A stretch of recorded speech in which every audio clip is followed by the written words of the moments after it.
Welcome to another episode of Phenom's Talent Experience Live.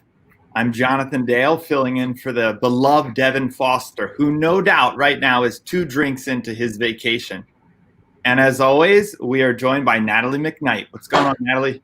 Hi everyone. Great. Quick reminder, we're broadcasting on pretty much all social media channels we're allowed to by law. That includes Facebook, LinkedIn, YouTube, Twitter. If you have not subscribed, if you have not reached out, liked us, or followed us, or joined our community, it is a great time. This is a great reminder to do so. And you get a bonus of being notified about all of these live sessions that we do on a consistent basis. We've got great videos, but this Talent Experience Live happens every Thursday at noontime Eastern. And so, Natalie, we get the pleasure today of talking about a pretty interesting topic. Yeah, we do. So today we're going to be talking about the candidate experience, and it's going to be from the candidate's perspective, what it's like to search for a job during the pandemic. So we'll actually be speaking with a job seeker who's going to share what stood out and what matters to them when they're looking for a job now, kind of likes and dislikes that are happening. Statistically right now, pulling from a Forbes article that I read recently, the Bureau of Labor Statistics released unemployment data showing that the United States economy has lost over 20 million jobs in April. And with the unemployment rate that spiked to about 14.7%, which is the worst since the Great Depression.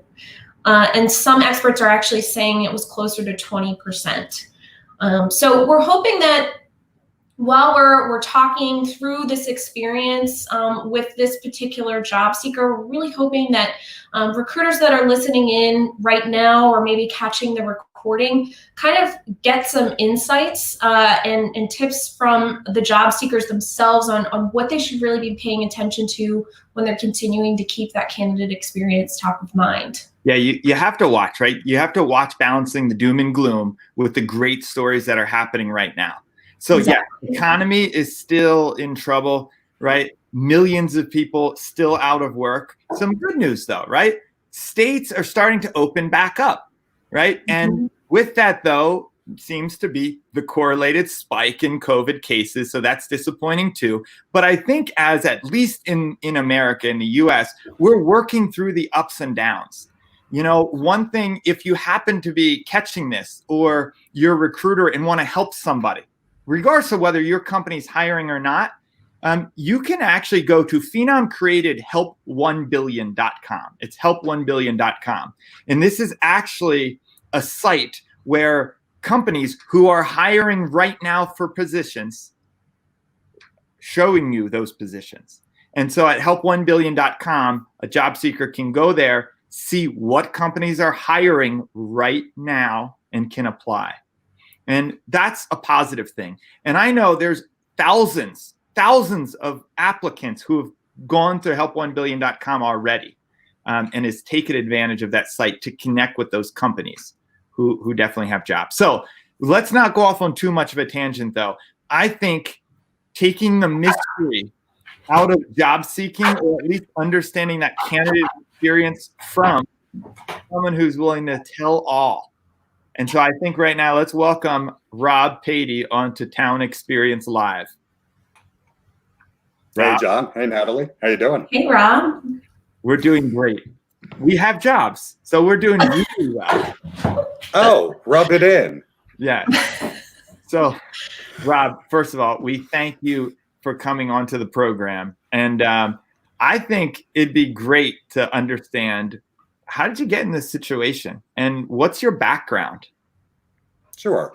So how did I get in this situation? Well, I was one of many, an undisclosed official number, but the unofficial count seems to be around 20,000 right now that were laid off from IBM recently. So I spent the past 7 years there after working with Mass 360, a little startup out of Bluebell, PA, for 3 years. And prior to that, I worked for 15 years just for 2 organizations, Unisys and Vertex. So I don't like to date companies, I like to marry companies. I like that. What do you specialize in? Pretty much every facet of marketing. So I've had 20 years of experience, and even though I'm 45, I would say I am definitely a digital native because my entire family was in technology. So I've had a computer sitting in front of me since 1976. Old punch card laptop, yeah. So pretty much digital marketing, content marketing, performance marketing campaigns, and organizations large and small. I've worked in everything from IBM to 400-person startups. Yep. And in full disclosure, you and I have been friends for several years now, probably over. Yes, we have. And so we should allow the viewers to know that if it sounds like I know Rob pretty well, it's because one, he's a good guy, and I like hanging out with good people, and two, I have worked with him in previous careers. So that's where the history comes from. So your background is in marketing. You have rich experience, so you're a seasoned professional. You found yourself, I would say, at the losing end of the pandemic as it relates to how companies have had to react. And fair enough. Fair enough. I'd say it's one part financial, one part pandemic. I don't want to be on record saying that the layoff happened because of the pandemic, but certainly there were causes and effects there. Sure. Yep. And so Natalie and I know that in the world we've tracked for human resources around COVID, there's about 20% of the companies who, in fact, have to continuously hire and have never slowed down in their hiring efforts, and that was due to COVID. 20% of companies, unfortunately, had to do layoffs, furloughs, and terminations, and that's disappointing to hear, but it's the reality of the world. And then we found about 60% of the companies kind of just froze what they're doing. They're not really hiring, not really firing. They're trying to figure out the economy. Anything to add there, Natalie? Yeah, I think, I hate using this word now, but it's unprecedented. If anybody has a better adjective for it, I would really appreciate it. But it really is. I mean, nobody knows the future, and nobody ever does, but this is something that nobody who is alive right now has dealt with.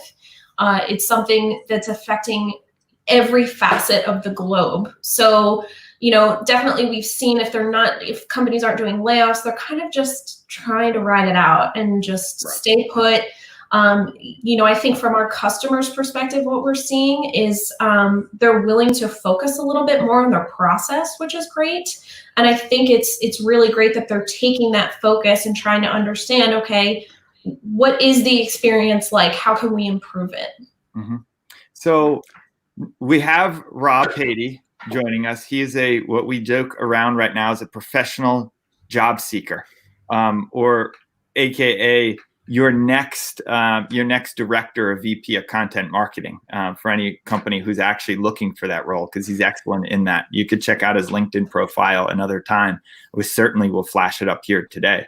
But what we really want to get to for any recruiter, someone from talent acquisition, anyone actually in talent management watching us today, which is our audience, you get an inside look hearing from someone who's actively going through that job hunting, job seeking process.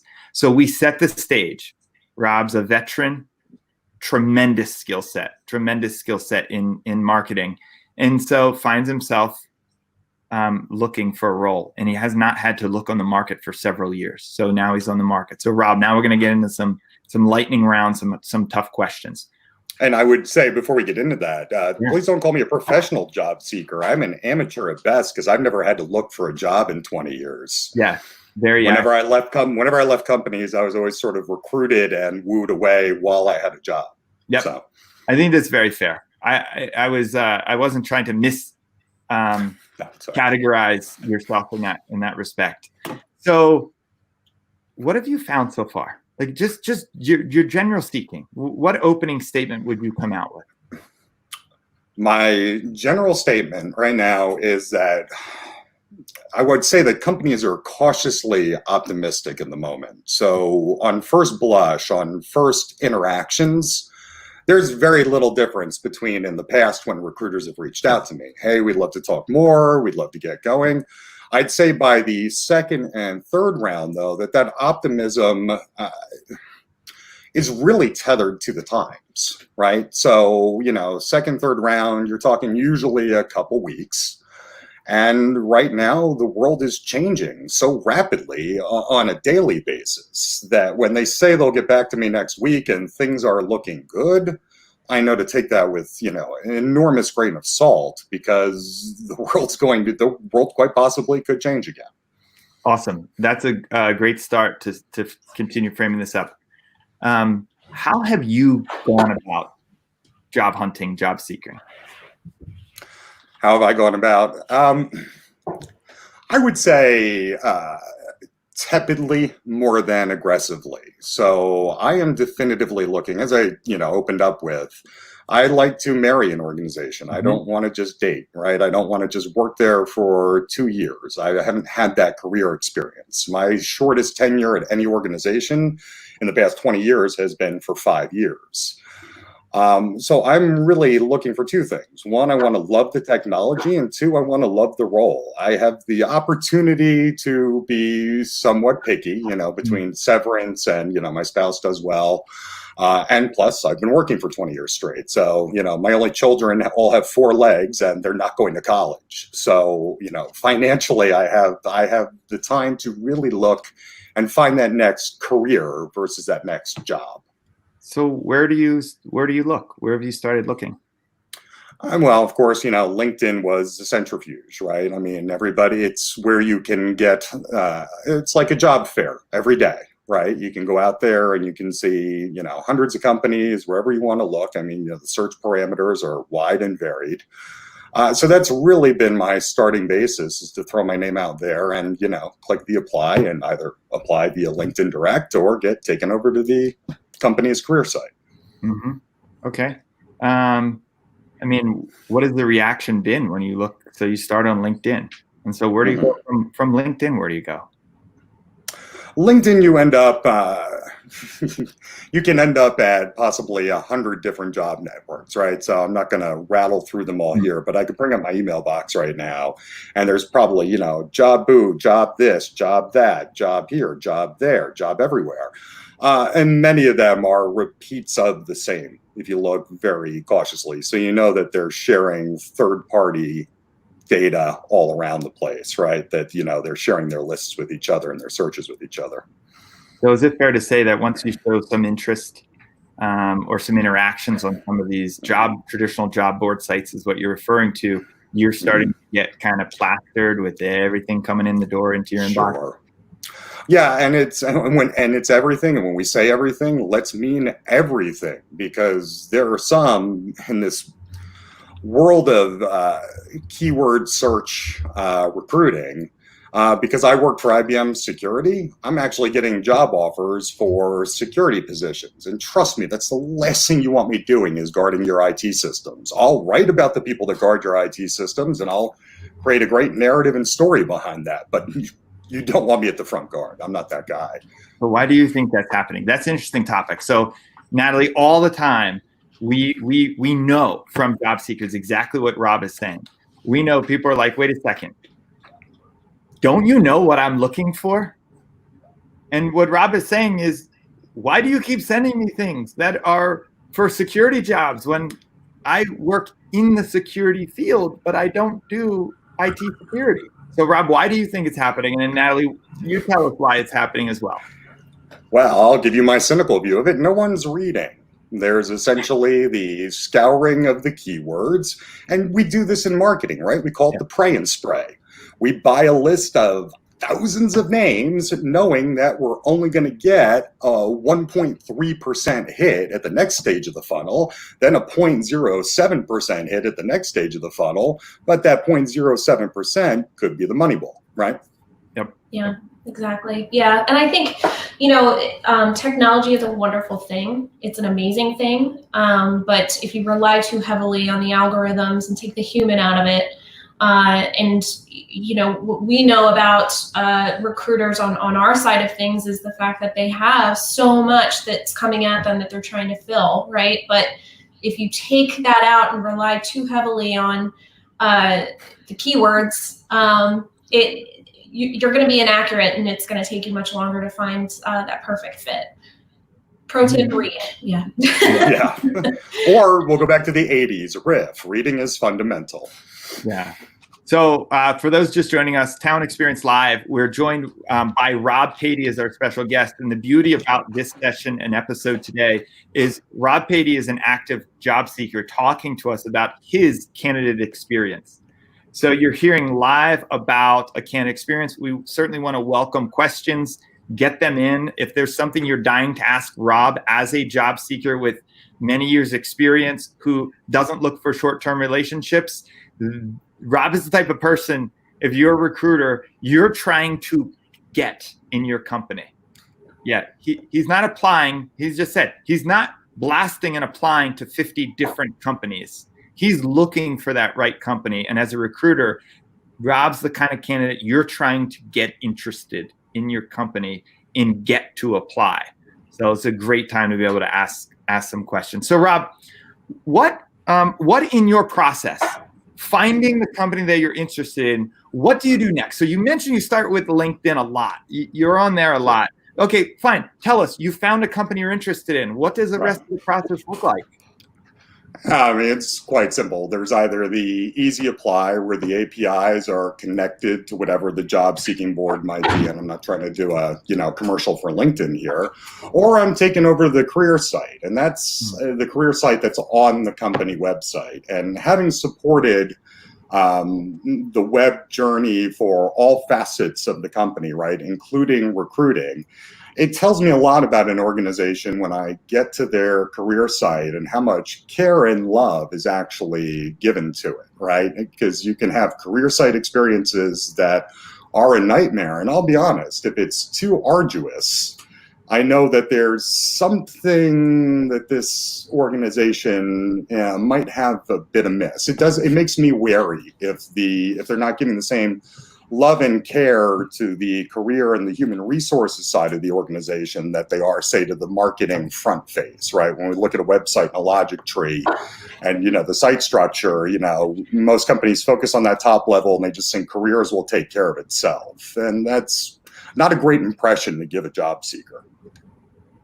Yeah, so in terms of that candidate experience and landing on the career site,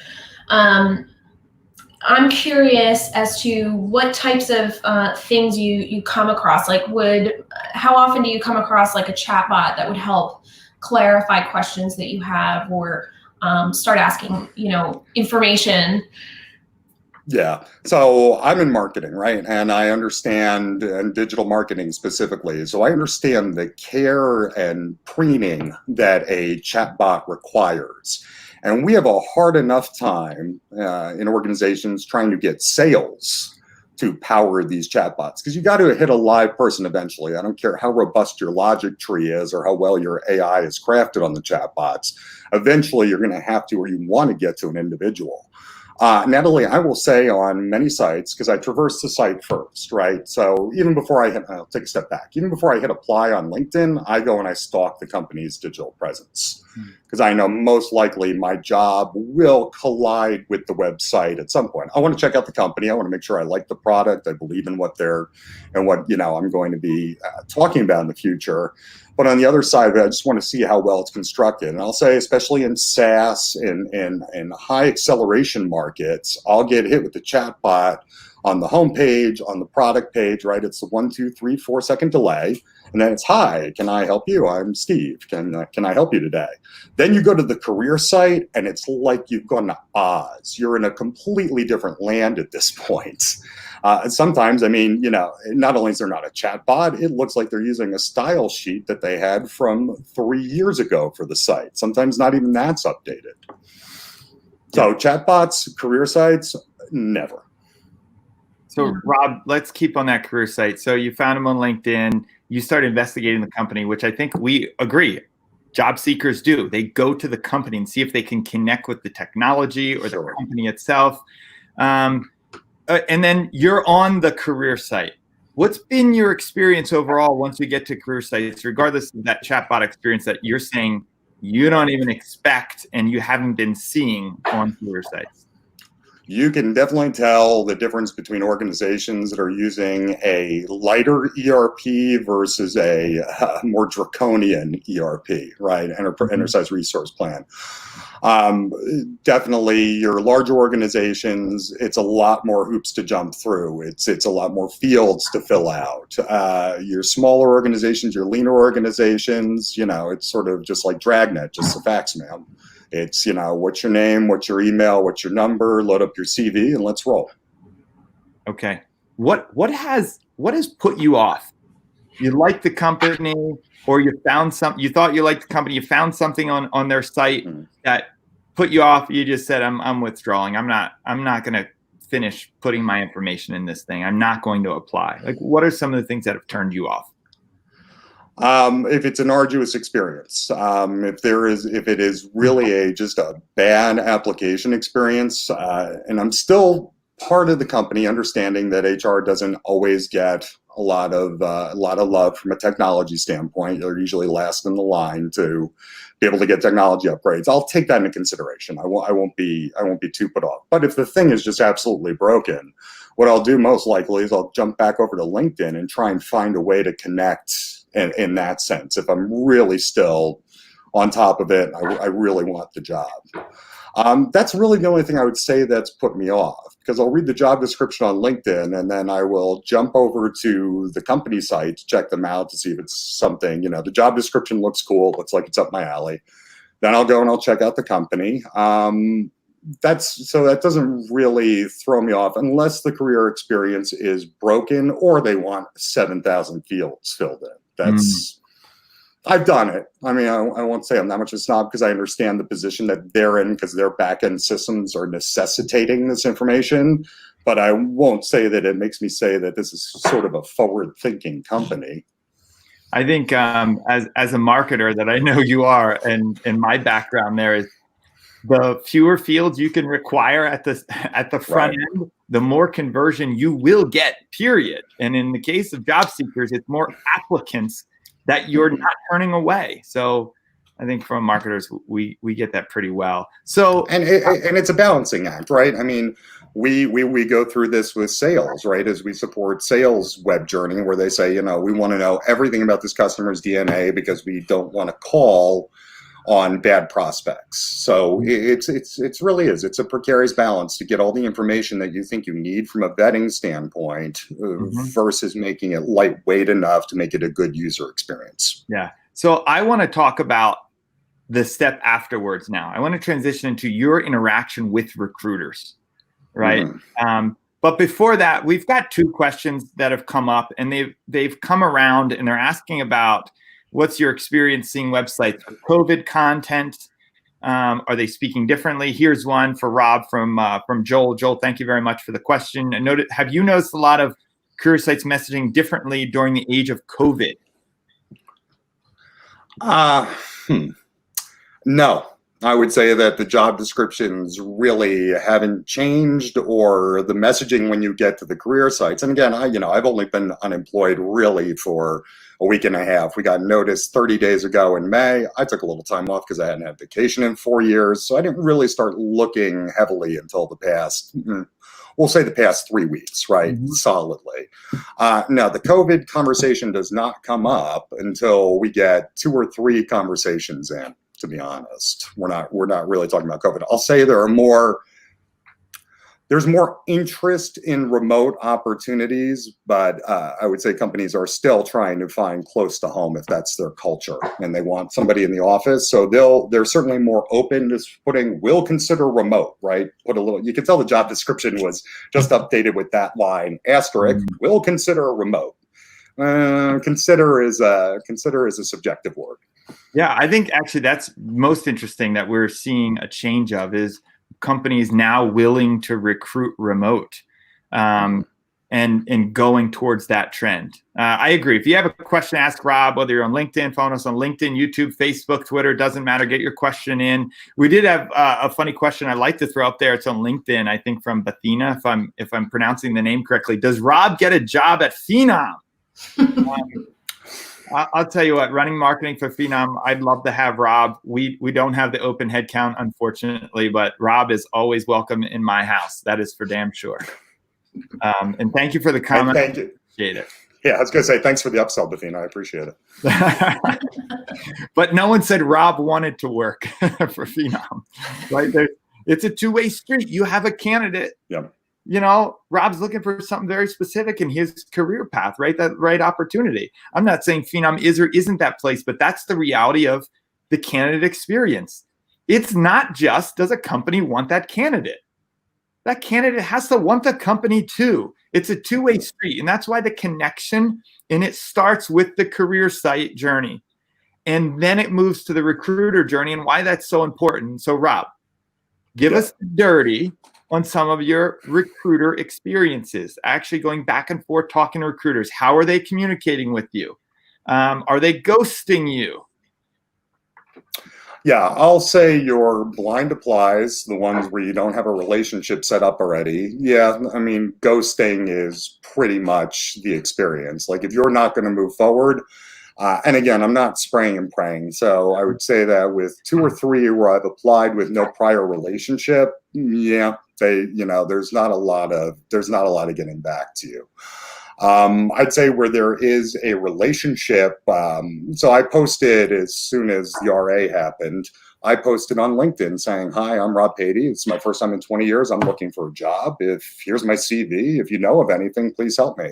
That post got 9,000 views. So I would say that did more action for me than my LinkedIn premium account has done in the past same amount of time, as well as shares, right? So that's the real key. You can like posts all day, and I say this with marketing as well, but a like is kind of like, getting a kiss from your aunt before you go to prom by yourself, right? It's cool, you got a kiss from somebody, but it's your aunt. What you really want are shares, right? And that's where I would say, if I'm in final talks right now, I'm not saying yay or nay there, but it's from those shares. It's it's the stakeholder really with recruiting, right? It's the recruiting, it's the HR business partner that they're supporting that's really putting the giddy up sticks on it. So there's a relationship there that needs to be managed as well, right? Because recruiting is working hand in hand with another part of the organization, in my case, marketing. And I would say that's where the recruiters have been most attentive because, well, I don't blame them. They've got a stakeholder kind of up their butt saying, talk to this guy now. So I just want to connect the dots for folks following with us, especially from a recruiter perspective. Your most meaningful discussions with recruiters right now have come from a warm introduction by someone who saw you or saw your post on LinkedIn, or knew you previously and are connecting with you and saying, "Hey, recruiter, this is someone we've got to talk to get to understand where the connection is between our gaps and our needs, open positions, and yourself." That's accurate? Sorry, re-articulate that. Yeah, I'll try to say it differently. The most meaningful interactions with recruiters that you've had so far are the ones where you've had the warm introductions, where a hiring manager, or even higher, right, the company has said, "Go talk to this person." I will say in every case, it has been somebody higher that saw that LinkedIn post or saw somebody who shared my LinkedIn post. It's usually been at the C-suite level or the managing partner level. And the next conversation has been with the recruiter. Then the conversation with that, after that, has been with the hiring, the departmental person you'll be working with. Yep.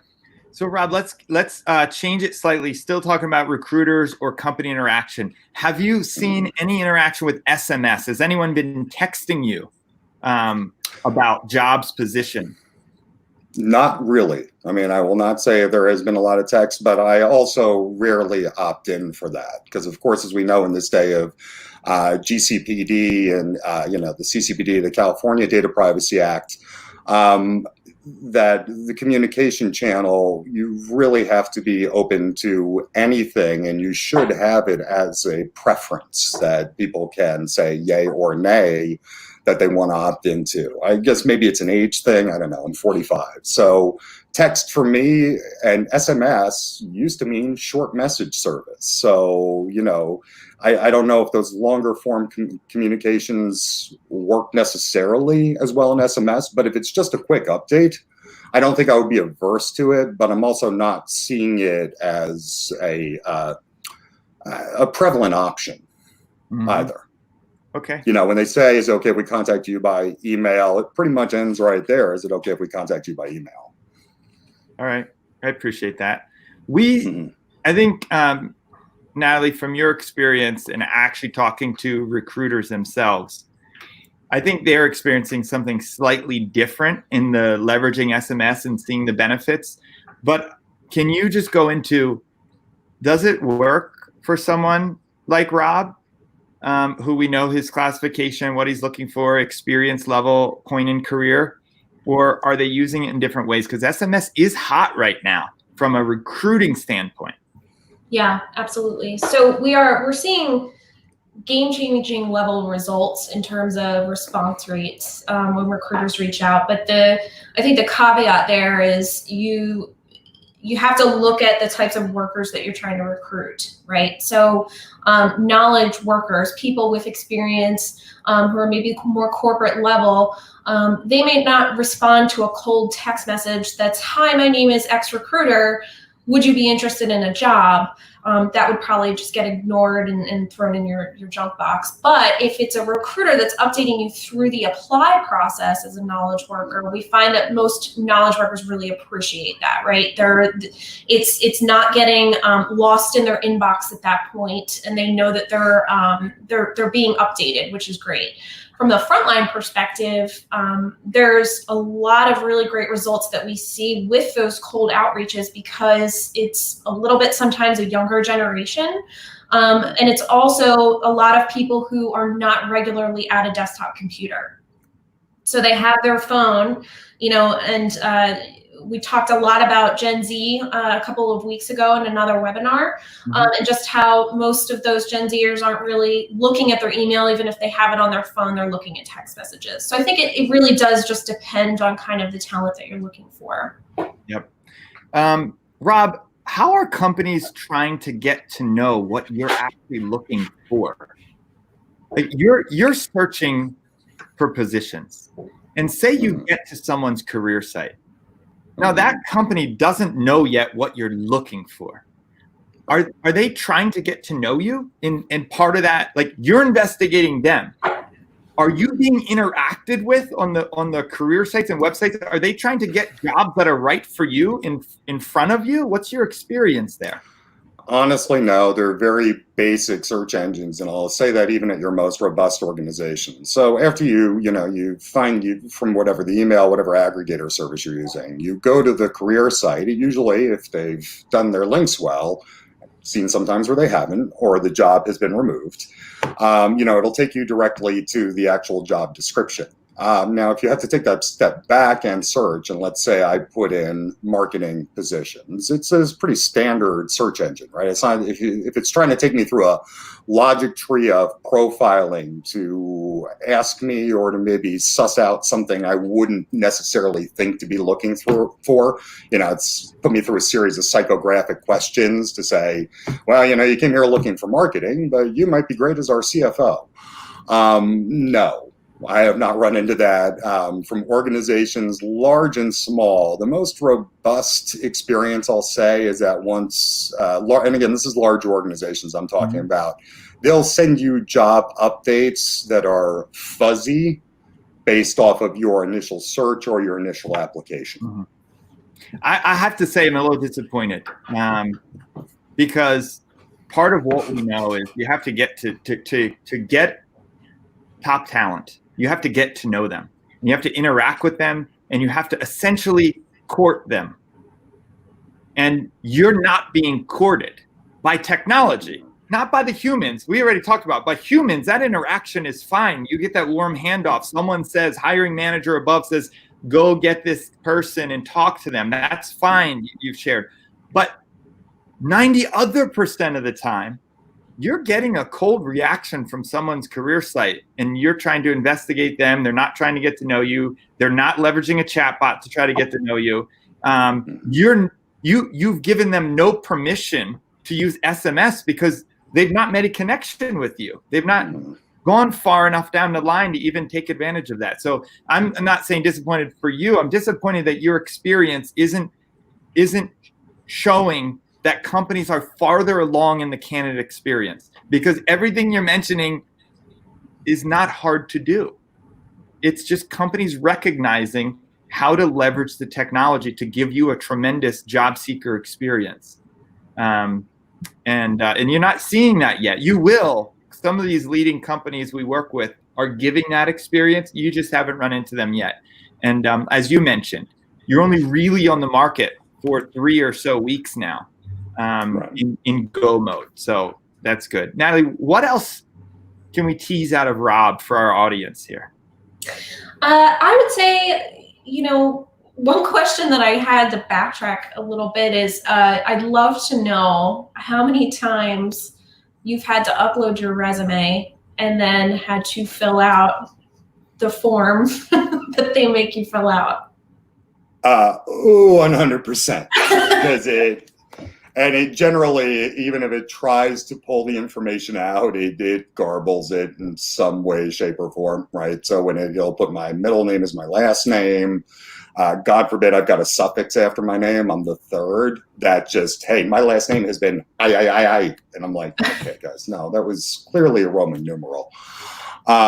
So yeah, pretty much everyone there. I have not seen a very clean from upload to field fill out. It's better than it was, 10 years ago, where it was a complete mess. But there's still a ways to go. Makes sense. Yeah, I think that's not the first time that we've heard that from some other candidates, and it's something that I know that we try to do better for our customers, leveraging our technology. But that's. And then I've run into a couple companies because they are security organizations. They don't want docx uploads because that's a great way to hide malicious scripts. So they want a PDF, and in the case of the PDF, forget about it. You're going to just be filling stuff out. Yeah. Rob, do you have any parting words? If you were to talk to every recruiter in the world right now and give them a piece of advice, what would you tell them? I think we'll go back to the very first pro tip. Please read. And look at the level of experience as well. I'm not hiding the fact that I am, in that middle age bracket. So when you come out with me with a marketing specialist job that's only 5 years of experience, I know we're probably not going to make a love connection because we both won't be happy. I'll be, kind of hitting under my fighting weight. And you're really hiring a sledgehammer when all you need is a fly swatter. Yeah. So really look at those two things together. Look at the resume and the experience, and look at the experience and the time I've been working. I've got all the numbers on there. I've got all the math on there. And still people have been shocked when we've had that initial conversation. They go, "Oh, you've been working that long." I was like, it was right there on the CV. Yeah, you just had to do math. So I have one more amazing question that I'm going to ask you that recruiters need to pay attention to. Before that, there's a comment from ZZZZZZZZ from YouTube, and they said, "I loathe those huge forms. What's worse is when you have to fill out your information a second time in a second portal. It doesn't bode well for applicant perspective." This is one of the biggest disappointments in the whole candidate journey, is when candidates are put through this. And the shame is it doesn't need to be this way. But it is, it's one of the most common complaints we hear. It's also one of the most common problems companies say they want to solve, and it is solvable. So that's a great thing. Yeah, it's putting the onus for your system of records on the applicant, and that's never a great way to score a conversion. No. Yeah, and I'm sorry, I may have mispronounced that name. I think I left off 2 Z's to that one. Yeah, it's right. So here's the last amazing question that everyone needs to pay attention to, especially if you're in the recruiter world. Rob, you've been a marketer for several years, and in marketing, we are always trying to get as much as we can from a prospect, right? From a buyer perspective, right? You come to our website, we cookie you, we try to get information, then we try, then in our CRM customer database, right? We're going to now market you as marketers, and we're going to try to get you to convert more and interact with the brand. That's what we do as marketing. So what do you as a job seeker think HR does when you visit the career site? I don't think there's any cooking going on or any real personalization. All of the outreaches I receive are very much standard form letters from search engines, and search engine technology was created 20 years ago or 15 years ago. It's third-party data, cookie data, prior history. There's not that level of personalization. I also love when the messages, the level of personalization that they do try to do, where they put in, the percent name form field. I love when it comes through as, "Hey Patey," or "Hi Patey, are you looking for a job?" Or, "Hi T the third, looking for a job?" I'm not a robot. That's not my name. So it's what I love to call the half-hearted attempt at personalization. You're taking just very basic information from the form and putting that into a variable field to say hi a little more colloquially. So as you're a candidate, let me say, good God, let me shock you right now.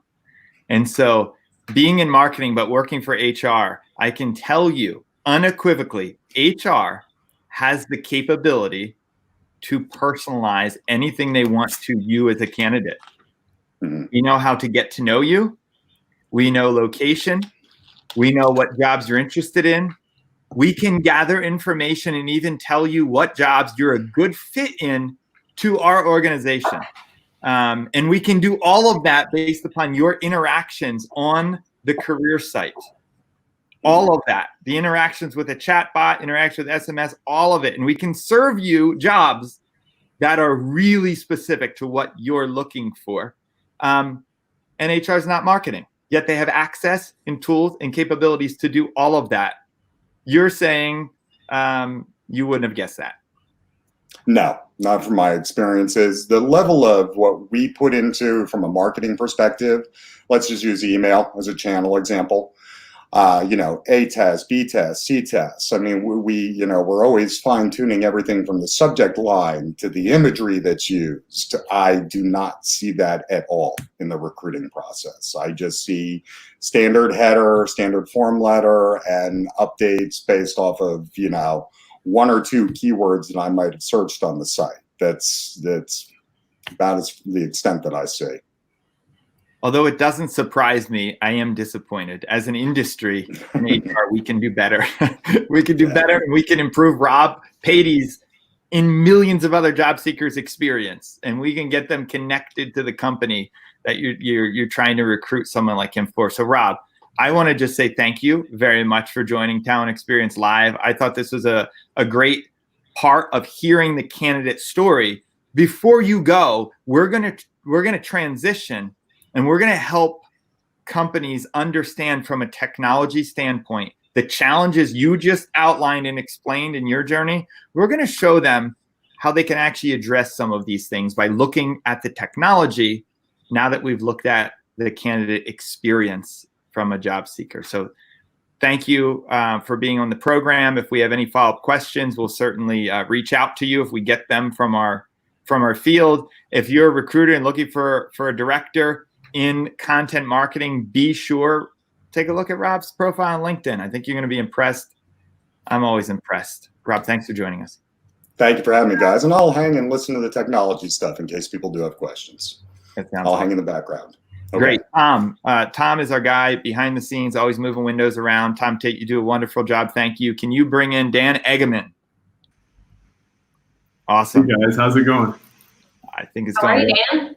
Yeah, welcome to Talent Experience Live, Dan. We appreciate your attendance here.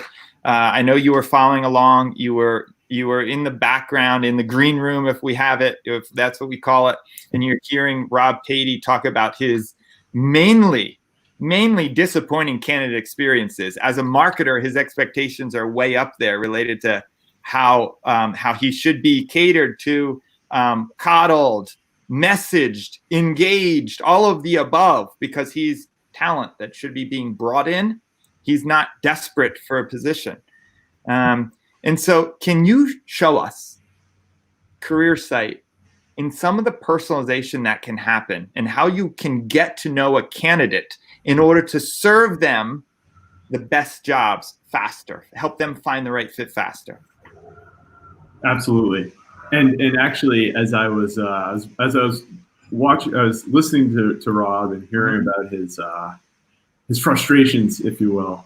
I was back here shaking my head, putting my hand on my head, because, you know, we hear this all the time, and it's very common, and it's frustrating that, you know, as an industry, you know, we're still running into the issues where we're just fuzzy matching based on security. And not being able to actually, you know, really personalize, you know, notifications, just for them. So what are we seeing right here, Dan? Right here, we're seeing our standard career site. You can see that they're front and center, their search, and this is generally for people maybe like Rob, who know exactly what they're looking for. And one of the things that we spent a lot of time on is focusing on, you know, how to make search accurate, how to make sure you find that right job quickly. But another area that I thought was really interesting that Rob said is that he is also looking at the company and looking at a company that he likes their technology and he feels strongly about their, you know, their visions and their values. So maybe he's interested in working at this company, but doesn't really know what jobs work well for him. You know, every company has different job titles, different requirements for different jobs. So one way that you can see here that this can be addressed is through what we call personalization on demand. And essentially, instead of requiring the candidate to know exactly what they need or what they're looking for, we help guide them. So it'll ask you questions like what you're interested in, your job title, or if you're just starting your career. Was Rob a marketing director? Yes. I can put in his job title, skilled, what he's really good at. So whether it's okay, you keep going, and I want to get some overlay here, because if you're in talent acquisition here, you're seeing a career site, right? We all have career sites, so you're seeing a career site. But one thing Rob said is none of the career sites he was interacting with are trying to get to know him. They're not trying to connect him, learn about him, and serve him a great experience and what's relevant to him.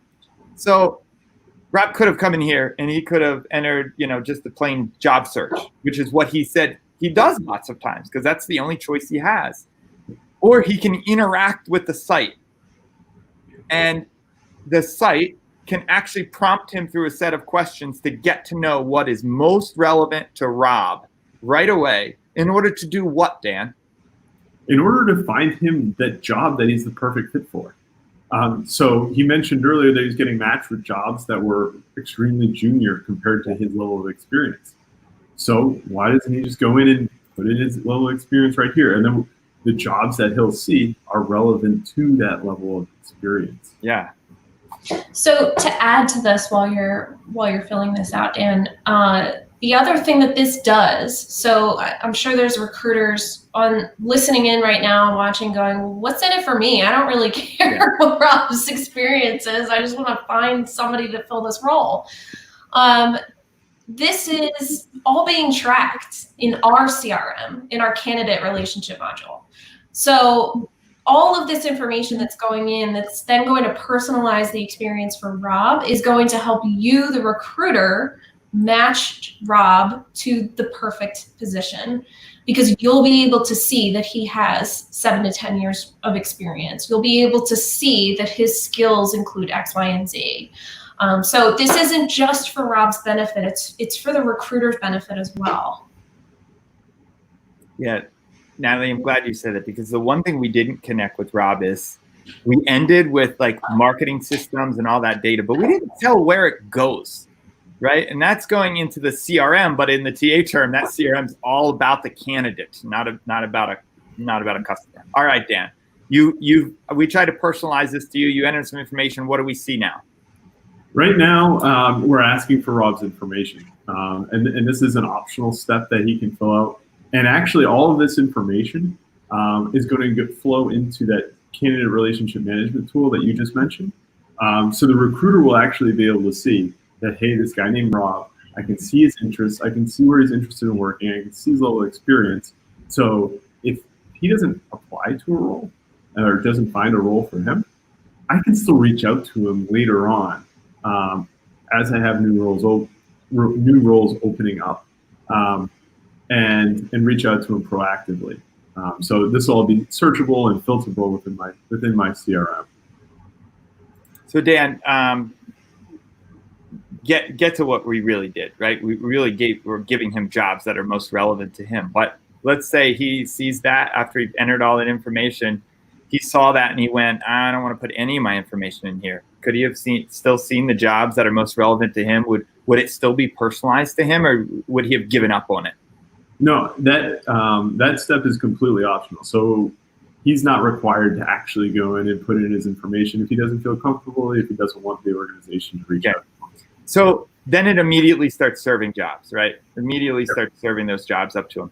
And then there was a different way. You're showing us now that if you wanted to use his resume for the company to get to know him, you could do that too. You could upload the resume, that information is uploaded, and then jobs are based upon that resume and the parsing of that resume. Yeah, absolutely. Which, do PDFs parse? Absolutely, and DocX. Very That's nice. awesome. So Dan, what about Chatbot? Because we talk about all the time, okay, use the chatbot, leverage the chatbot. Rob said he's not been interacting with chatbots. He goes to a sales site, like the corporate site, and within 5 seconds, man, he's being asked if he wants a demo. But on the HR side of the house, on a career site, he's not even seeing career chatbots, right? Chatbots interacting. So just help us understand, how does a chatbot interact with a candidate? Yeah, so the chatbot is going to interact with the candidate the same way that in the marketing site it is. So we've taken the approach for the chatbot to work just like a drift, where they're on that marketing site, they're interacting, they're collecting leads. It's working the same way on the career site. So I would be able to ask it questions. I'd be able to fill out my information, get leads.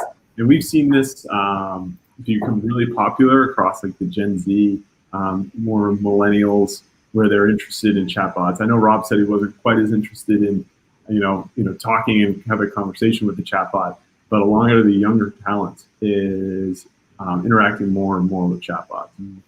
So chatbot, I think what's amazing, Natalie, is chatbot converts like an unbelievable amount more individuals into applicants.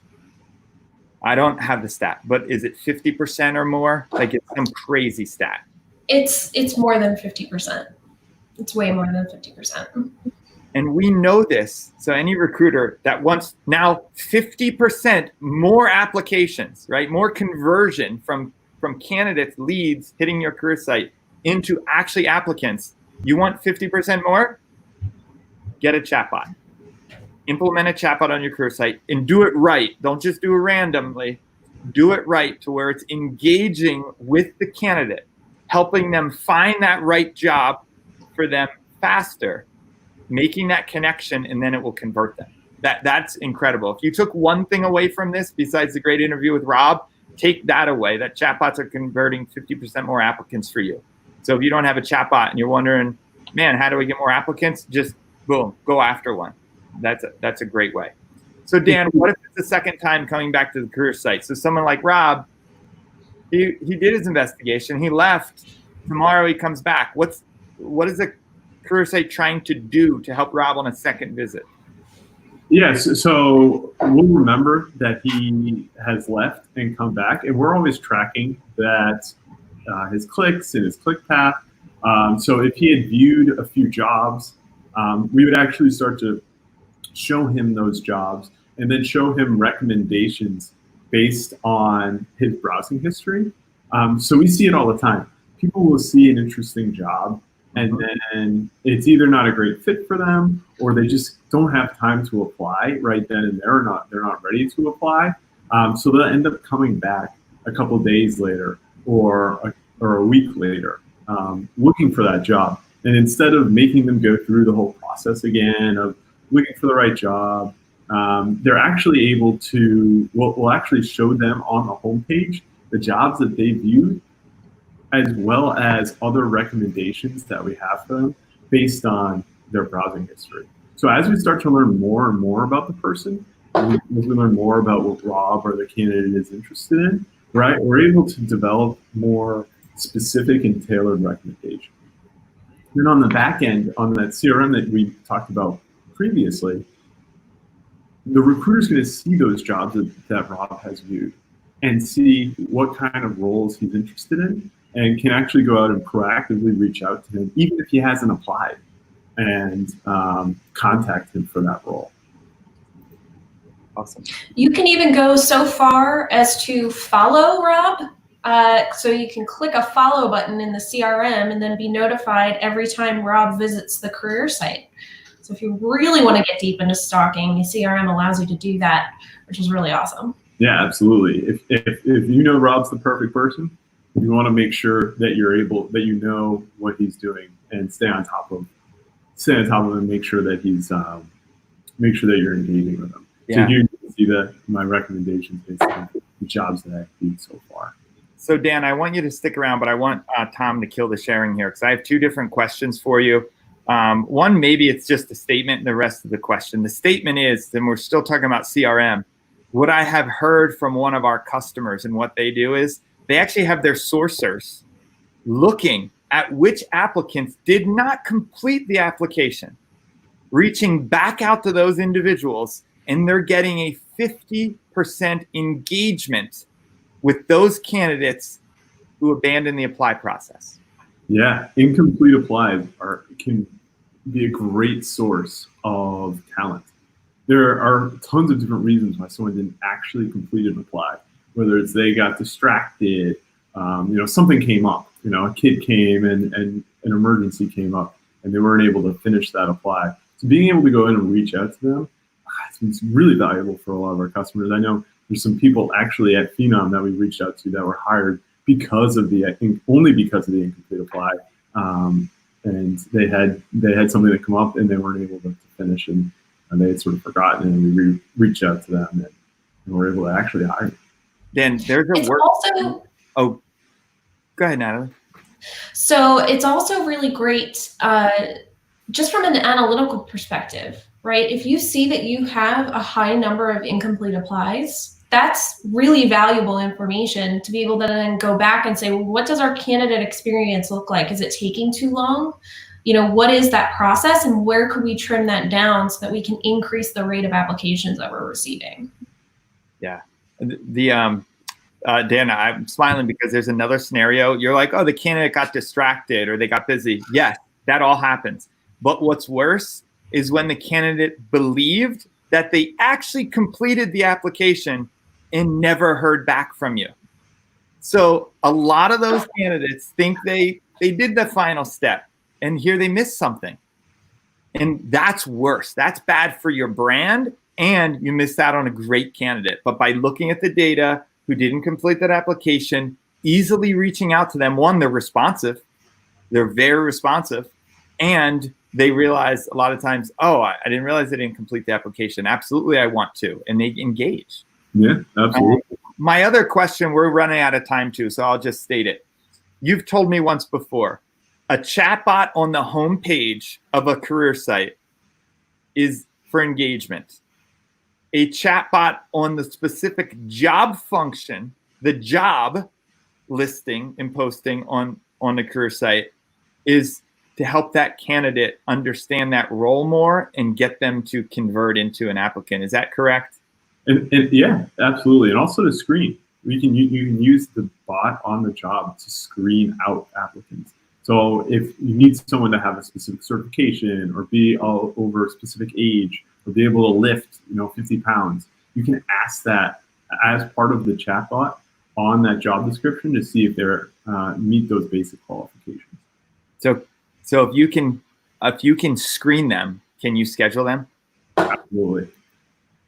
Of course you can. Of course. That's where the return on investment starts, right? You're engaging with more candidates. You're converting more into applications, right? You can screen and take advantage of the screening, and then, hey, if it's passing screening, you might as well just automate the scheduling too. And so we know in our industry, Natalie, you face this every day with customers. A lot of customers right now are in a situation where they have fewer recruiting resources. We don't like to say that, but that's the reality. And so how can you leverage technology, in this case, an engaging career site, a wonderful candidate experience, get to know people, connect with them, and then leverage the chatbot functionality to help screening, help augment scheduling, and get those interviews started? Because interviews nowadays are going to be virtual anyway. It's going to be video like this. So you can get through that process quicker even now than you could before, but you still need to engage that candidate, and you need to get them through the process while giving that amazing experience. Dan, thank you very much for joining us. Really appreciate it. Thanks, Dan. Yeah. Natalie, we're wrapping up here, right? I think another great Talent Experience Live. Hopefully our audience learned more about the candidate experience. If it's stuff they already knew, I hope it reinforced and motivated them to really fix it, because I know Rob personally, as I mentioned at the start of the show, he's a ridiculously tremendous talent. It's crazy good talent, an asset to any company, and he's a very loyal employee. He's only looking because, unfortunately, a termination related to COVID, one of what he mentioned, 20,000 people, or whatever the number was. He didn't actually mention a number, but whatever the number was, it was thousands of people. That's the talent you need to jump on. And unless you can get to him and communicate, and that you have a strong corporate site and a strong career site with that engagement, you're going to miss some. And that's a shame. And that's all avoidable. Exactly. Yes, it is. But hopefully this is educational enough for people who are thinking of transforming their talent experience. And for those who already have, this is just reinforcing that they're doing the right thing. Awesome. Okay, everybody, from Natalie, myself, thank you for joining us. If you have not already subscribed to one of our YouTube channels or LinkedIn or Facebook, or liked us or followed us, please do so. We've got over 10,000 now followers on LinkedIn. We crossed that mark just a few weeks ago. Please, let's grow it to 20,000. That's our next milestone. Let's grow it to 20,000. You can help by being part of this and part of our community. Thank you guys very much. Take care. Have a great day.